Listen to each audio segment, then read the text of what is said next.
ସକାଳ ହେଲା ମାନେ ଛୁଆଙ୍କ ପାଇଁ ଚିନ୍ତା କ'ଣ ଖାଇବେ କ'ଣ ଟିଫିନ୍ ନେବେ ସେଇ ଚିନ୍ତା। ସେଥିପାଇଁ ଆଜି ଗୋଟେ ବନେଇଦେଲି। ସବୁଦିନ ପିଠା ଖାଲି ଖାଇବେ ନା, ଆଜି ବନେଇ ଦେଉଛି। ପରିବା ତ ଖାଇବା ପାଇଁ ଛୋଟ ପିଲା ରାଜି ହୁଅନ୍ତିନି। ଆଜି ବନେଇ ଦେଉଛି ଦୋସା ବନେଇଦେବେ ତାଙ୍କ ପାଇଁ। ସବୁ ପରିବା ସେ ଜାଣିପାରିବେନି କେଉଁ ପରିବା ମିଶିଛି ବୋଲି, ସେ ଖାଇଦେବେ। ତ କଢ଼େଇରେ ତେଲ ନେଇଗଲି, କିଛି ଜିରା ନେଇଗଲି, ଭୃଷଙ୍ଗ ପତ୍ର ପକାଇଦେଲି। ତାପରେ କିଛି ସମୟ ଭାଜିଲି। ଭାଜିବା ପରେ ଏଇଟା ଗ୍ରେଟ୍ କରିକି ରଖିଛି ଆଳୁ ଆଉ ଅମୃତଭଣ୍ଡା। ଏଇଟା ହେଲା ଫୁଲକୋବି, ଗାଜର, ତା ସହିତ କିଛି ପିଆଜକୁ ପକାଇକି ଭାଜିବା।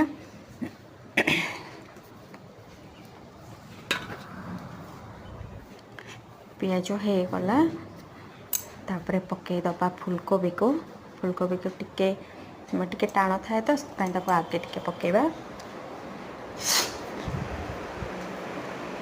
ଏବେ ତାପରେ ପକାଇଦେବା ଗାଜର ପରେ ହଳଦୀ, ଲୁଣ ଆଉ କିଛି ମସଲା ପକାଇବାନି, ଖାଲି ହଳଦୀ ଲୁଣ ଦେଇଦେବା। ଦେଇଦେଲା ପରେ ତାକୁ କିଛି ସମୟ ଭାଜିଦେବା।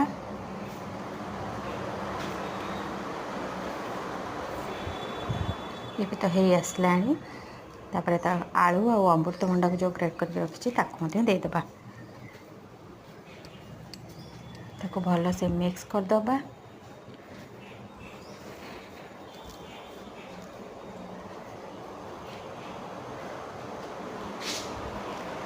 ତାପରେ ଟମାଟୋ କିଛି ଦେଇଦେବା।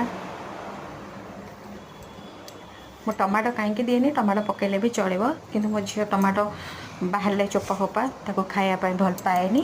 ସେଥିପାଇଁ ମୁଁ ଟମାଟୋ କେଚପ୍ ଦେଉଛି, ତା ସହିତ ମିଶିଯିବ, ସେ ଆଉ କିଛି ଜାଣିପାରିବନି। ତାପରେ ଲାଷ୍ଟରେ ଦେଇଦେବା ଜିରା ଗୁଣ୍ଡ, ଭଜା ଜିରା ଗୁଣ୍ଡ ଦେବେ, ଟେଷ୍ଟଟା ବହୁତ ଭଲ ଆସିବ। ତାପରେ ଦେଇଦେବା କସ୍ତୁରୀ ମେଥି।